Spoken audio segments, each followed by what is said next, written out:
Bismillahirrahmanirrahim. Assalamualaikum warahmatullahi wabarakatuh. Alhamdulillahirrahmanirrahim. Allahumma sholli ala sayyidina Muhammad wa ali sayyidina Muhammad.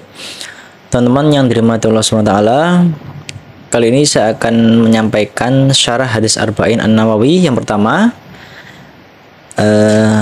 Namun sebelum saya menyampaikan itu, saya akan memberikan sedikit pengantar dan juga biografi tentang Imam An-Nawawi rahimahullah ta'ala.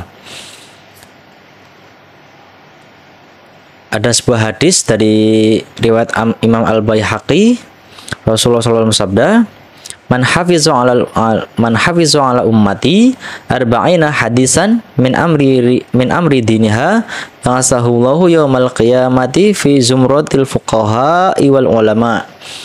Barang siapa dari umatku hafal 40 hadis tentang agamanya, maka pada hari kiamat nanti ia akan dibangkitkan dalam keadaan dalam kelompok fuqaha dan para ulama.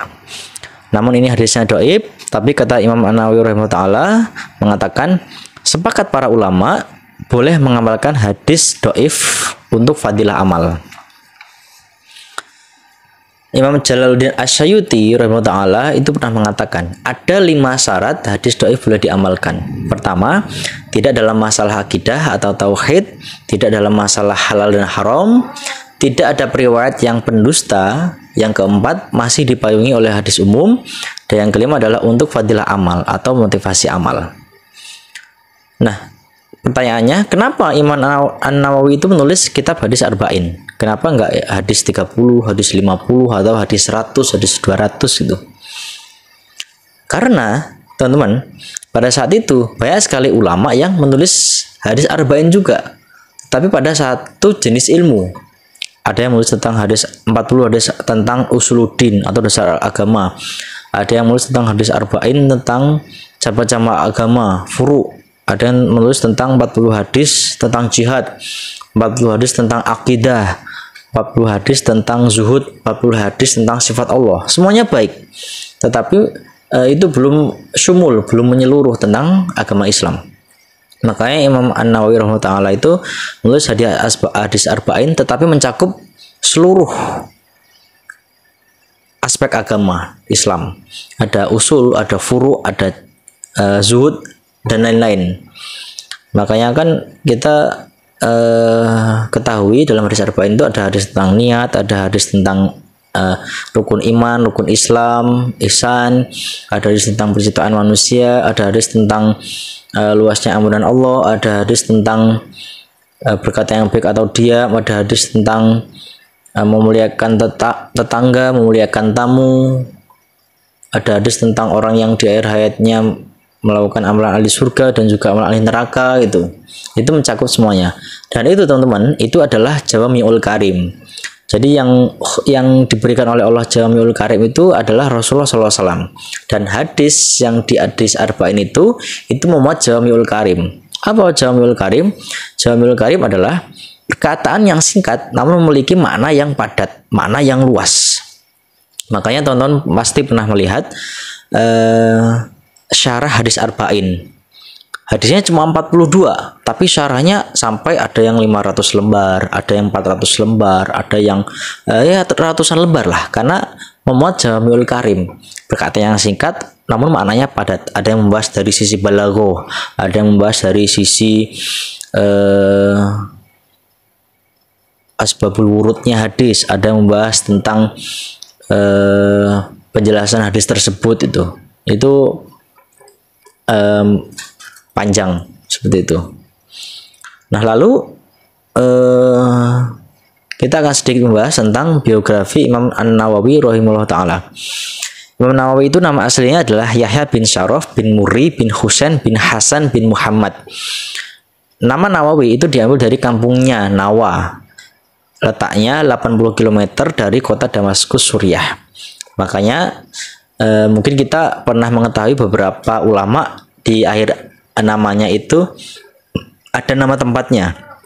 Misalnya Syekh Fulan Al-Baghdadi, Syekh Fulan Al-Misri dari Mesir,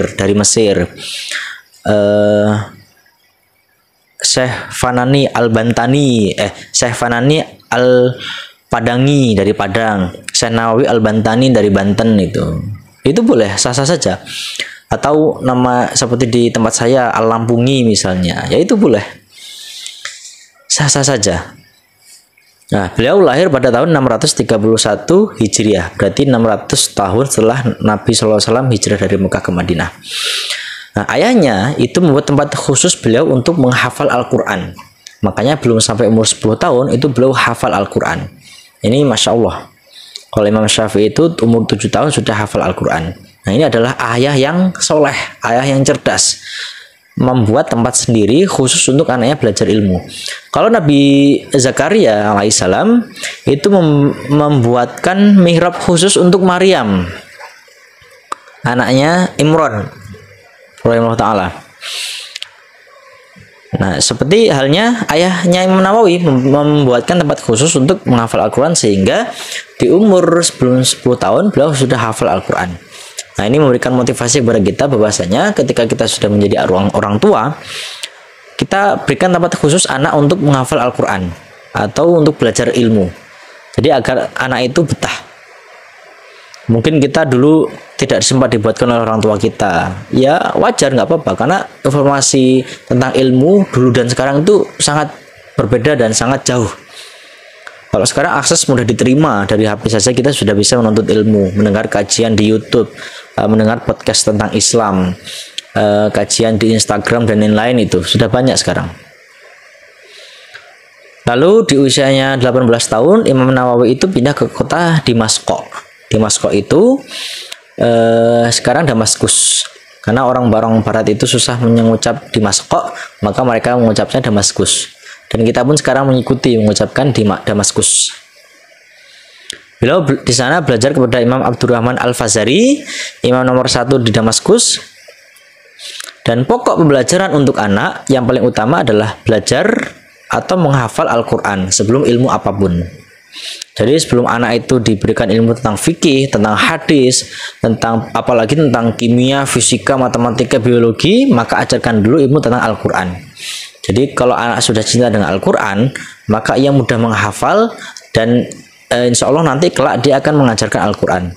Bukankah Nabi SAW telah bersabda, khairukum man ta'alamal Qur'ana wa 'allamah. Sebaik-baik kamu adalah orang yang belajar Al-Quran dan juga mengajarkannya. Seperti itu. Imam An-Nawawi rahimahullah ta'ala itu pernah berkata, pernah aku tidak lekatkan belakangku, bagian belakang badannya itu selama 2 tahun dari tempat tidurku. Kalau aku mengantuk, maka aku sandarkan keningku di buku sesaat.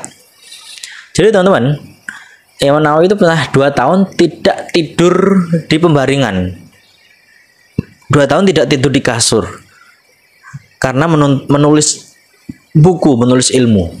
Ini luar biasa, dan mungkin tidak akan bisa diikuti oleh orang zaman sekarang.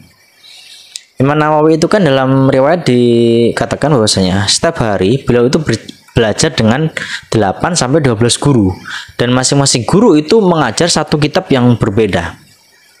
Makanya jangan heran kalau ilmu beliau tinggi dan kitabnya pun banyak. Nanti kita akan jelaskan insyaallah kitab-kitab yang beliau tulis. Beliau makan malamnya pada Isya, makannya sedikit, dan waktu sahur minum banyak minum. Imam Nawawi pernah berkata, sesungguhnya menuntut ilmu adalah ibadah yang paling afdol. Maksudnya adalah ibadah yang cukup afdol dibandingkan dengan yang lainnya. Tentunya tidak mengalahkan afdolnya sholatnya. Tapi sholat juga perlu ilmu. Makanya ada orang yang sholat dengan ilmu dan sholat dengan tidak ilmu, sholat tidak dengan ilmu. Contohnya saja yang paling ringan saja, masalah mengangkat tangan ketika takbiratul ihram. Kalau kita belajar ilmu agama, maka kita akan mendapatkan bahwasanya Rasulullah itu mengangkat tangan ketika takbiratul ihram itu setinggi bahu dan juga setinggi telinga. Beliau tidak di bawah bahu dan tidak di atas telinga. Tapi kita di fenomena sekarang banyak sekali melihat orang sholat asal-asalan. Ada yang tangannya gini, Allah Akbar. Ada yang tangannya di atas telinga itu. Itu adalah salah satu contoh kalau ibadah tidak dengan ilmu. Walaupun mengangkat tangan itu bukan rukun ya, yang rukun kan ucapan takbirnya Allahu Akbar itu. Tapi kita juga harus mengikuti bagaimana Rasulullah sholat. Bukankah Rasulullah SAW bersabda, "Shollu kama ra'aitumuni usolli." Sholatlah seperti engkau melihatku sholat. Nah, bagaimana kita tahu? Nah, kita tahu dari ulama dan juga dari buku-buku yang ditulis oleh para ulama dan juga kitab-kitab hadis seperti itu.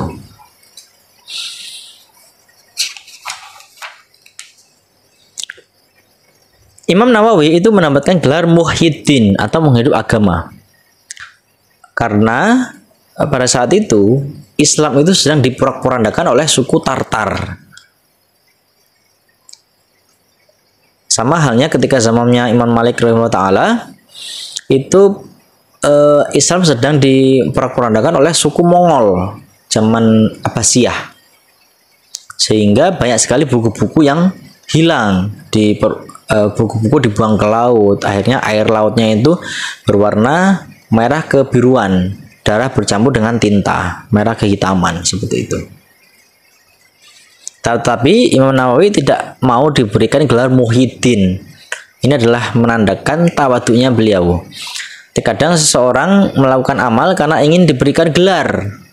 Orang sedekah, orang itu dermawan, akhirnya dia sedekah karena ingin dicap dermawan. Orang itu azannya bagus, akhirnya dia azan karena ingin dikatakan, muazin ini suaranya bagus. Alhamdulillah, kita berlindung kepada Allah untuk terhindar dari riya dan juga sum'ah. Makanya kata para ulama, ibadah yang dilakukan sendirian itu lebih ikhlas dilakukan. Ya kan nggak ada yang tahu, hanya Allah yang tahu. Tahajud sendirian, sholat duha sendirian, sedekah transfer aja, transfer sekarang udah mudah, pakai QRIS juga sudah mudah, tanpa orang tahu. Itu lebih membuat kita lebih ikhlas. Nah, di akhir usianya beliau diangkat menjadi pimpinan Darul Hadis Asy-Syarafiyah. Beliau mendapatkan gelar Al-Faqih, ahli fikih, Al-Muhaddis, ahli hadis. Dan beliau bermazhab Syafi'i yang menyusun ulang kitab-kitab sejak zaman Imam Syafi'i. Nah, ini menandakan kepada kita bermazhab itu sangat penting. Karena dengan bermazhab kita bisa tahu ibadah-ibadah yang dilakukan oleh Rasulullah SAW, terutama dalam masalah fikih. Bagaimana menghadapi sikap ketika menyentuh wanita itu, apakah membatalkan wudhu atau tidak? Atau bagaimana caranya menyikapi ketika kita tawaf di Mekah, apakah kita bersentuhan dengan wanita itu membatalkan wudhu atau tidak, walaupun kita bermazhab Syafi'i seperti itu. Nah, itu belajarnya di mazhab. Sehingga karena beliau menyusun ulang kitab mazhab Syafi'i, beliau mendapatkan gelar 3, munaqih, muhazzib, dan juga muratib. Nah, karya Imam Nawawi rahimahullah taala itu ada syarah Sahih Muslim.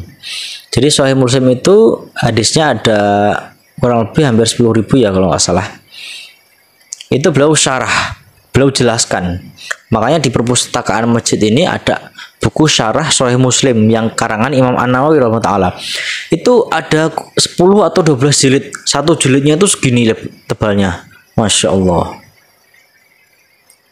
Ini menandakan luasnya ilmu beliau. Dan kitabnya itu menjadi amal jariah beliau. Jadi setiap ada orang belajar, mempelajari, mengamalkan, menyampaikan, itu pahala bagi beliau sampai hari kiamat. Kitab Rodatul Thalibin. Nah, ini kitab mazhab Syafi'i. Kitab Al-Azkar, kitab tentang zikir. Kitab At-Taqrib, kitab hadis disyarah Imam Asyuti, kitab hadis yang disyarah oleh Imam Asyuti. Riyadhus Shalihin, teman-temannya orang-orang solih. Nah, ini Riyadhus Shalihin ini juga hampir di seluruh masjid yang ada di dunia itu ada kitab Riyadhus Shalihin. Makanya pahala yang beliau mengalir. Umurnya pendek, hanya 45 tahun. Tetapi amalnya, kitabnya itu melebihi umurnya. Bahkan pasti akan dibaca, dipelajari oleh orang sampai hari kiamat. Masya Allah. Makanya bagi teman-teman sekalian yang memiliki kemampuan di bidang apapun, terutama tentang bidang agama, maka buatlah karya. Teman-teman yang pintar menulis, buat tulisan tentang Islam, tentang apa ya, ya tentang ilmu-ilmu Islam lah itu. Atau yang bisa buat video, buatlah video tentang ceramah Islam, rekam ustadz-ustadz seperti itu. Arba'in An-Nawawi, 40 hadis yang mencakup semua ilmu yang akan insya Allah akan saya bahas. At-Tibyan, adab menghafal Al-Quran. Andai dihitung kitabnya dengan umurnya, maka tak sesuai umurnya dengan kitabnya. Dan pada suatu hari, beliau itu pernah membayar semua hutang-hutangnya. Beliau kembalikan kitab-kitab yang beliau pinjam. Lalu beliau pergi ke Baitul Maqdis, lalu pulang dan singgah ke Nawa, ke kampung halamannya. Lalu sakit dan pada tahun 676 Hijriah, beliau meninggal dunia di usia 45 tahun. Beliau tak sempat menikah karena sibuk menuntut ilmu dan juga menulis kitab. Jadi kalau kita belajar tentang hukum ya, nikah itu kan hukumnya bukan hanya sunnah, tapi ada hukumnya wajib, ada yang sunnah, ada yang mungkin sampai haram menikah karena ingin menikmati wanita saja, karena untuk senang saja, akhirnya melalaikan kewajibannya sebagai suami. Nah, itu haram hukumnya. Tapi kalau seorang sudah mampu secara fisik, secara finansial, secara ilmu, dan susah menahan syahwat, nah ini wajib menikah dia. Tapi kalau Imam An-Nawawi ini, beliau khawatir kalau menikah malah melalaikan kewajibannya sebagai suami, karena sibuk menulis ilmu, belajar ilmu gitu. Bahkan tadi kan sudah disampaikan, beliau sampai 2 tahun gitu. 2 tahun tidak melekatkan bagian belakang ke tempat tidur. Imam Nawawi berkata, menulislah supaya orang di masa lalu yang akan menulislah supaya orang di masa yang akan datang tahu bahwa engkau hidup di masa yang lalu. Namun ini yang penting kita tetap niatkan ikhlas, karena kalau kita menulis hanya agar dikenal saja, nah itu khawatir nggak ikhlas. Tapi ini memang penting. Saya juga beberapa kali menulis ya, berkaryalah agar orang tahu bahwasanya engkau pernah hidup di dunia ini. Kan kalau kita punya karya, itu kan orang tahu, si fulan ini pernah hidup di tahun ini, pernah punya karya di tahun ini. Makanya kalau teman-teman punya sosial media, gunakan sosial media teman-teman itu untuk menulis, untuk meng-share, mengupload, mengepost tentang Islam. Sehingga ketika ada orang mengamalkan, ada orang